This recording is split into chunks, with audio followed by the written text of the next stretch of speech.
Assim, em traços largos, temos uma vitória curta do PSD, o PS a encolher muito e a remeter-se desde logo à oposição, e o Chega com tantos lugares no Parlamento que até será difícil encontrar quadros que os preencham, entre advogados, veterinários e assaltantes de caixas de esmolas. Assaltantes de caixas de esmolas? Mas que boneco é este? O Chega vai ter dificuldade entre advogados, veterinários e assaltantes de caixas de esmolas? Este tipo aqui é jornaleco? Bem, só pode jornalista é que ele não parece ser. Pelo meio, a CDU continua em modo querida encolher os miúdos e o LIVRE, à sua escala pequenina, cantou de galo. O LIVRE é que canta de galo. Vejam bem que há sempre um partido que ganha. Mesmo com 4 deputados, foi este o verdadeiro vencedor da noite. O Chega com 48, que pode chegar a 50, isso não. Isso é apenas assaltantes de caixas de esmolas. Agora pergunto, quem ganhou, quem perdeu e como é que se vai governar, Raquel? Vamos lá ver. Quer dizer, é para impedir qualquer alternativa capitalista. Acabou com, nos 50 anos do 25 de Abril, 48 deputados de um partido neofascista. Ouviram bem?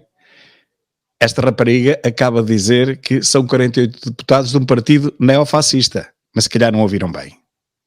Com, nos 50 anos do 25 de Abril, 48 deputados de um partido neofascista. Afinal, já se percebeu. Esta tipa tem a coragem de chamar neofascista ao partido Chega, um partido legalizado pelo Tribunal Constitucional. Um partido legal que vai às eleições como todos os outros. Ela chamou de neofascista. Não lhe acontece nada e é por isso que eu me indigno no final do vídeo, como vão ver. Que tem sido alvo de uma espécie de limpeza por parte dos média e do próprio Estado, que é chamar-lhe um partido de extrema-direita, etc. Chamar-lhe um partido de extrema-direita é limpeza. Quer dizer, chamar a um partido que não é de extrema-direita, para além de fascista, de racista, de xenófobo e até de neonazi, como vamos ver mais à frente, chamar isto a um partido é limpá-lo, é limpar-lhe o nome. Enfim, eu tenho a certeza absoluta que o Chega não vai resolver assunto nenhum. Enquanto não for governo, não. Enquanto não influenciar diretamente o governo, pois nem o Chega nem ninguém. Mas tem piada que ela não fala nem no PS, nem no PSD, que estiveram no poder ao longo dos últimos 50 anos. Esses é que não resolveram nenhum problema. O Chega na oposição realmente terá dificuldade em resolver os problemas que os partidos que estiveram no arco da governação, para não dizer no arco da corrupção, realmente nunca resolveram. E o salário dos polícias vai subir, não é porque o Chega teve 48 deputados, o salário dos polícias vai subir porque os polícias lutaram, e quanto a mim, bem, pelos seus salários. Acontece é que os partidos de extrema-esquerda, de onde advém esta ultracomunista, nunca quiseram saber dos polícias para nada, pelo contrário, chamam-lhe a bosta da bófia, querem acabar com a polícia e protegem os bandidos, os criminosos e aqueles que batem, que esmurram os polícias. Nunca quiseram saber dos polícias para nada e para eles a melhor coisa que podia acontecer era mesmo que a polícia em Portugal acabasse. O Chega não vai resolver problema nenhum. Agora, os problemas estão lá todos para ser resolvidos. E eu acho que a responsabilidade é inteiramente do PS e do PSD, de uma governação que abandonou as pessoas, deixou um vazio político, e do Bloco de Esquerda e do PCP que durante a geringonça se anularam a construir uma oposição radical, porque é preciso uma oposição radical contra o Chega. É preciso uma oposição radical contra o Chega. Isto não é discurso de ódio, atenção. Portanto, é preciso que toda a gente se oponha radicalmente contra o Chega, como se o Chega fosse alguma doença, alguma pandemia que tivesse aparecido. Não, o Chega é apenas o partido preferido de 1.100.000 portugueses. E diz muito bem quando diz que Bloco de Esquerda e PCP se uniram numa luta louca contra o Chega. Quem é que perdeu? Foram eles. Quem é que ganhou? Foi o Chega. Tem piada. Os serviços públicos não funcionam, se nós vamos então para o interior é 10 vezes pior. Os impostos, há pequenos empresários, milhares de pequenos empresários neste país que foram convencidos que iam ser médios empresários e que com o seu esforço e trabalho iam conseguir chegar lá. Não conseguem, estão completamente entalados entre as grandes empresas que lhes impõem preços de mercado insustentáveis e o Estado que engole os impostos. Eu não percebo como é que a esquerda deixa na mão da direita a crítica à carga fiscal brutal que nós temos. É inaceitável esta carga fiscal.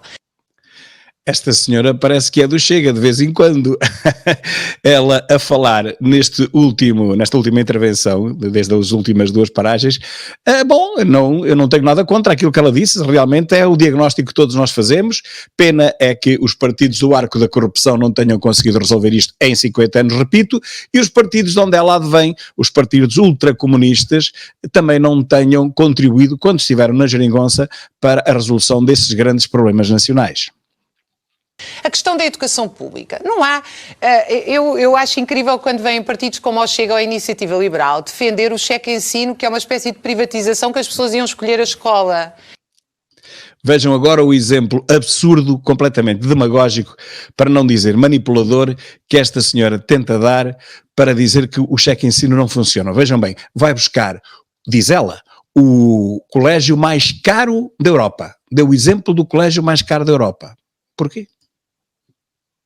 O melhor colégio do mundo, que é na Suíça, custa 200 mil euros por ano. Não vai haver o cheque ensino. A escola privada vai ser 10 vezes pior que a escola pública. Bom, dizer que a escola privada vai ser 10 vezes pior que a escola pública é mesmo não viver neste país, onde a escola privada ainda ensina e a escola pública não faz rigorosamente nada, senão manter as crianças dentro daqueles armazéns a que chamam escola, desde manhã até ao final da tarde. É a única coisa que a escola pública faz e no final passam todos, quer saibam, quer não saibam, quer vão às aulas, quer não vão. Toda a gente passa. Agora, dar um exemplo do colégio mais caro do mundo para dizer que o cheque ensino não funciona, pode não funcionar para esse, mas funciona para todos os outros colégios muito mais baratinhos, com certeza absoluta. Portanto, é demagógica, é falsa, sabe que está a tentar manipular os portugueses distraídos, que felizmente cada vez são menos. Agora, eu acho que a esquerda tem que acabar com esta conversa de defender a escola pública no abstrato. Porque a escola pública, como está, é indefensável. Nós temos que defender outra escola pública, nós temos que defender uma escola pública de qualidade, que respeita aos professores, que tem currículos exigentes, não é uma escola pública completamente atulhada de atividades que nem, na verdade, nem sequer são curriculares e científicas. Como as atividades da ideologia de género, da cidadania, mas parece mais uma vez, Raquel Varela, parece-me que estou a ouvir o professor Mitar Ribeiro do Chega, porque é exatamente isso que ele defende.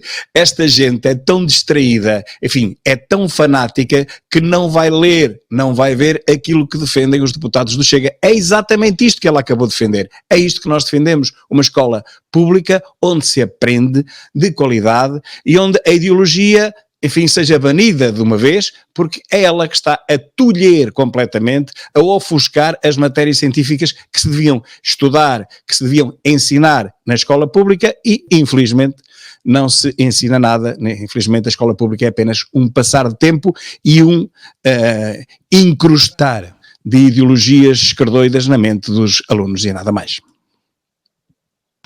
Os agricultores abandonados, quer dizer, a corrupção. O caldo cultural. A corrupção é um problema gravíssimo. A corrupção não é uma bandeira da direita. Desculpem, eu sou de esquerda, sou socialista, sou defensora do bem comum, da propriedade coletiva comum. Ela é defensora da propriedade coletiva comum.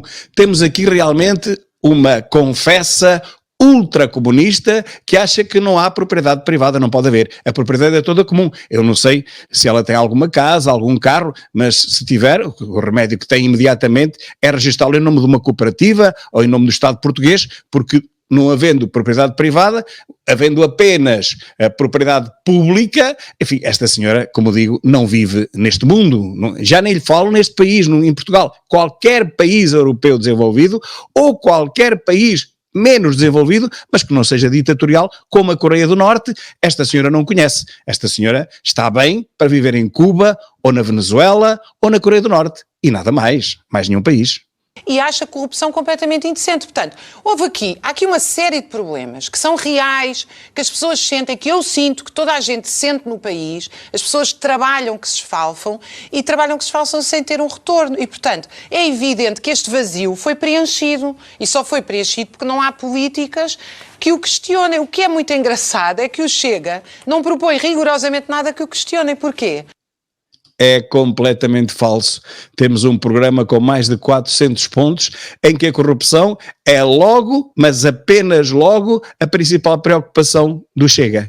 É apenas a principal preocupação do Chega. Portanto, esta senhora é uma ignorante. Ela fala sem ler, fala sem estudar, fala do Chega, mas não sabe nada sobre o Chega. É uma completa ignorante e, portanto, mentirosa. Mas é mentirosa apenas porque é ignorante, não leu. Porque para tudo isto é preciso dinheiro. Para haver dinheiro é preciso romper com as políticas da União Europeia que impõem tetos de gastos e que impõem uma dívida pública que nos suga até a alma. Portanto, o que esta senhora quer é que a gente saia da União Europeia. Aliás, ela e todos os países ultracomunistas querem que nós saiamos da União Europeia e depois eu gostava de saber, eu e todos nós gostaríamos de saber como é que iríamos sobreviver, pelo menos nos primeiros anos, já partindo do princípio que seria possível que nós acabássemos por ficar autossuficientes ao fim de uma década, que ninguém imagina que isso seja possível, mas mesmo que fosse por milagre, nos primeiros 10 anos de que é que nós viveríamos? Se é a União Europeia que nos sustenta praticamente a nível energético, até a nível alimentar, como é que nós iríamos viver? Lá está, ela não vive neste país. E, portanto, o Chega não propõe nada disto. Nada, não há uma proposta no Chega. Até se engasga, ela até se engasga, coitadinha, até se engasga. Que nos diga no concreto como é que vão resolver os problemas das pessoas. Cláudia Azevedo é a mulher mais rica de Portugal. E aqui se nota logo um primeiro live de inveja. Tem, junto com a família Amorim, teve agora lucros extraordinários de perto de 400 milhões e vai contestar pagar 1 milhão em impostos. E é aqui que eu acho que é preciso cada votante do Chega me olhar a mim nos olhos e ao país inteiro e dizer... Vamos lá olhar-lhe nos olhos e ao país inteiro para ver o que é que ela tem para nos dizer. Alguma vez o Chega olhou para Cláudia Azevedo e disse: onde é que está o nosso dinheiro? O nosso dinheiro? Não, o dinheiro dela. O que tu queres é que ela pague mais impostos do que paga. E eu até nem vou contra isso, porque o próprio partido que eu defendo, o Chega, pela voz do seu presidente, já disse dezenas de vezes que há um problema com, digamos, o sobrelucro de algumas grandes empresas, nomeadamente a distribuição, que é o caso que ela está a falar. Portanto, esta senhora é tão ignorante que nem sequer ouve o que diz o Ventura. A segunda preocupação de André Ventura, e que está no nosso programa, é justamente uma melhor redistribuição da riqueza, mas atenção, um sobreimposto sobre os grandes lucros, ia dizer as grandes fortunas, também pode ser, mas sobre os grandes lucros, acima de tudo, das empresas que realmente ganham milhares de milhões. E quais são elas? A banca, a grande distribuição, as grandes empresas petrolíferas. Ele fala nestas 3 áreas do negócio, porque realmente são as 3 que estão, enfim, a conseguir lucros extra aceitáveis, porque uma coisa é a economia, deixá-la libertar, o tal liberalismo, deixar as empresas trabalhar e quanto mais ganharem melhor, mas depois também há limites. Realmente vivemos num Estado social e num país pobre, e infelizmente o país continua a ser pobre, apesar de 50 anos de socialismo, ou se calhar por isso mesmo, pelos 50 anos de socialismo, é que continuamos pobres, e portanto é por isso que é preciso ajudar as pessoas que continuam pobres. E olhem, e cada vez há mais pobres, porque justamente o socialismo multiplica o número de pobres. É por isso que os pobres gostam tanto do socialismo, porque eles veem-se a si próprios multiplicados por 2, por 3, por 4 vezes. Reparem que há mais de 4 milhões ou 4 milhões e meio de pobres que seriam pobres mesmo à luz de Portugal, que já é o país mais pobre da Europa, se não fossem os subsídios. Portanto, se não fossem os subsídios que a classe média e as grandes empresas dão aos pobres, então não haveria 2 milhões como há, haveria 4 milhões e meio. E tudo isto passa, bem, como cão por vinha vindimada, como se diz. A comunicação social não querem saber disso para nada. Dizem assim, há tantos pobres, como é que há tantos pobrezinhos? Se não fosse o socialismo, eles ainda eram mais. Não, eles são tantos por causa justamente do socialismo e das ideias comunistoides completamente ultrapassadas que nunca funcionaram em lado nenhum. Veja-se uma vez mais Cuba, Coreia, Venezuela. Alguma vez as ideias comunistas funcionaram em algum lado? Claro que não. E é, portanto, por isso que há tanto pobre em Portugal. Mas Ventura, o que tem dito e o que tem feito é que, uma vez governo, uma das principais preocupações seria justamente estas empresas, grandes empresas distribuidoras, as petrolíferas, a banca, teriam que ajudar o povo. Sim, porque o povo ajudou, por exemplo, muito a banca quando ela precisou. E o povo também ajuda a grande distribuição, pois é o que lhe resta, o pouco dinheiro que tem no fundo do bolso é para pagar alguma coisa para comer para ele e para a sua família. Portanto, tem que ir todos os dias ou todas as semanas comprar comida, e a comida é a grande distribuição. Ora, estas grandes empresas terão realmente que ajudar o povo na hora em que ele tanto precisa, e tanto precisa há tantos anos, que era por isso que se devia perguntar porquê que o povo há 50 anos precisa cada vez mais de subsídios. Porquê que ao fim de 50 anos, com tanto milhar de milhão que veio da União Europeia, nós não conseguimos ser um país autossuficiente? Nós continuamos a ter cada vez mais pobres e cada vez mais subsídio-dependentes. Porquê? Não é de uma cobardia imensa olhar para um imigrante que ganha 600 euros ou uma pessoa de etnia cigana que não tem meios de vida? Nem um imigrante ganha 600 euros porque é abaixo do ordenado mínimo nacional, e aquela comunidade que ela referiu só não tem meios de vida porque não quer trabalhar muito, só que nós vemos muito poucos elementos dessa comunidade a trabalhar, seja onde for. Vemos noutras atividades, mas não os vemos realmente a trabalhar, a não ser que vender produtos contrafeitos nas feiras ou estupefacientes seja considerado um trabalho, e nesse caso realmente muitos trabalham. E não olhar para onde está o dinheiro e para quem verdadeiramente é que tem poder. Onde está o dinheiro é porque ele o ganhou, menina. É porque as grandes empresas que têm grandes lucros trabalharam para o ganhar. Não foi porque o Estado lhe desse o dinheiro. Então há um mérito, não é? Numa sociedade capitalista, embora lhe custe muito aceitar essa ideia peregrina, mas estamos numa sociedade capitalista, não estamos numa sociedade comunista, e portanto quem mais trabalha e quem melhor trabalha é compensado pelo seu trabalho, pela quantidade e pela qualidade do seu trabalho. Portanto, nós não temos nada, de uma maneira geral, que ir buscar a quem melhor trabalha e a quem mais produz riqueza para o Estado, ainda ir buscar mais, a não ser, exceto naqueles casos em que vimos anteriormente, aqueles 3 casos em que realmente há um sobrelucro que não é compatível com a maioria, esmagadora maioria da população portuguesa. Mas isso são exceções, não é regra. A regra é quem melhor trabalhar, quem mais trabalhar, tem direito a ser recompensado e a ter uma vida melhor. E não tem só poder, porque goza connosco, e eu peço à produção para mostrar 2 fotografias a seguir, que é a revista do Continente, onde explica que o pão é um aliado económico para uma alimentação equilibrada, seguido da propaganda que está no Continente, propriedade de Cláudia Azevedo, em todo o país. O Continente é de toda a gente. Já agora as pessoas têm pão na mão. Quer dizer, isto é uma versão moderna da Maria Antonieta, como um pão, que é para eu não pagar impostos sobre 400 milhões de euros. Pirou, pifou, a pipoca fritou. Então, mas o Continente quer que as pessoas só comprem pão? Não quer que comprem mais nada? E era a vender pão que o Continente conseguiria centenas de milhões de euros em lucro todos os anos? Esta senhora não está bem. Mas, tipicamente, olhando para ela, vê-se que ela não está bem, mas quando se ouve é um bocadinho pior. Isto é que é um verdadeiro espelho do país e era preciso uma alternativa a isto. Muito bem, e penso que agora vamos continuar com mais uma iluminada, penso que é Inês Pedrosa, a escritora, que vem dizer mais umas coisas fabulásticas sobre este país que ela em absoluto desconhece. 2 voltas, Inês. Vencedores, vencidos? Vencedores, vencidos. Bom, como eu disse, ainda não acabaram as eleições. O que é engraçado é que, muito rapidamente, como de facto o país se tornou uma balbúrdia, que foi o que deve ter querido o nosso Presidente da República. O país estava estável, não há nada mais estável que uma maioria absoluta. Não há nada mais estável que uma maioria absoluta, exceto a nossa, aquela que nós tínhamos, em que 14 membros do governo já se tinham demitido, em que tínhamos os problemas da TAP, da Alexandra Reis, do Galamba, de andarem à pancada. Bom, nem vale a pena falar, não é? Esta senhora, lá está, não vive em Portugal, de certeza absoluta.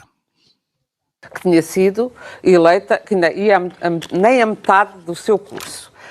Também não sabe o que se passa no SNS, não sabe nada sobre as urgências fechadas, não sabe que este país não funciona em nenhum dos seus serviços básicos, nem educação, nem justiça, nem saúde, nem coisa nenhuma. Já ela não sabe isso. Ela está cá só de passagem. É turista. Portanto, estável estava. Depois podia-se contestar se, evidente que as políticas são todas criticáveis e que haveria naturalmente oposição. Mas trocou-se essa estabilidade por eleições que foram completamente inventadas pelo Sr. Presidente da República. Portanto, agradecemos-lhe, porque foi ele que teve esta bela iniciativa, juntamente com a Sra. Procuradora-Geral da República, não sei se industriada por ele, se também de criação própria. Ela levanta a suspeita da Procuradora-Geral da República estar em conluio com o Marcelo para despedirem Costa, para o porem a andar. Esta é uma teoria da conspiração que eu nunca tinha ouvido. Quer dizer, o Costa que se queixa de, se calhar, intempestivamente se ter demitido, se calhar se fosse agora não se teria demitido. A maioria dos comentecos diz que, afinal de contas, passado 4 meses, Costa nem sequer foi ouvido pela Justiça, portanto, se calhar não valia a pena, não tinha motivos para se ter demitido. Mas esta senhora vem com uma tese oposta, que Marcelo tinha combinado com a senhora Procuradora-Geral da República, a senhora Gago, para porem o Costa a andar e para haver eleições, vejam bem, maquiavelismo da coisa, para haver eleições antecipadas para a direita ganhar. Esta senhora diz isto e ninguém a leva presa. Ao pôr em causa a honorabilidade do Primeiro-Ministro, que naturalmente se demitiu. Não é naturalmente, demitiu-se porque ele quis, porque ele claro assim decidiu. Que, mesmo depois disso, podia o Sr. Presidente da República ter mantido a maioria absoluta, escolheu esta solução. Portanto, foi uma solução escolhida. Espera aí, há aqui outra coisa. E disse os portugueses hão de votar até que a direita, que é onde a minha área política, esteja no poder. Isto é gravíssimo, não é? Ela está a imputar esta intenção ao Presidente da República, que acabou por dizer na sexta-feira, 2 dias antes das eleições, que nunca daria o poder a um partido como o Chega. Portanto, nunca incluiria na sua cabeça o Chega numa coligação para governar este país. Mas realmente é inacreditável a forma como esta senhora diz as coisas, digamos, a facilidade com que ela comunica numa televisão, embora ninguém a veja, 0,6%, esta teoria da conspiração que para mim é completissimamente nova. O Costa só se demitiu porque quis. Ninguém o obrigou a demitir-se. E mais, ele apresentou uma lista de 4 nomes, hoje sabemos-lo, não foi só um, não foi só o Centeno, foi o Centeno e mais 3, apresentou 4 nomes e o Presidente da República não aceitou nenhum. Mas por acaso, e por infeliz coincidência, deve-se ter esquecido do Pedro Nuno Maserati. Não apresentou o nome do Pedro Nuno Maserati naqueles 4 que apresentou ao Presidente da República. Realmente há esquecimentos. Como é que ele não apresenta o nome do seu sucessor, que acabou por ser o seu sucessor natural, tendo ganho as eleições internas do partido, e tendo perdido logo as próximas seguintes, como eu sempre disse, mas tendo ganho dentro do partido as eleições, como é que ele esqueceu de apresentar o nome do Pedro Nuno Santos ao Presidente da República? Esquece. Será Alzheimer? Será?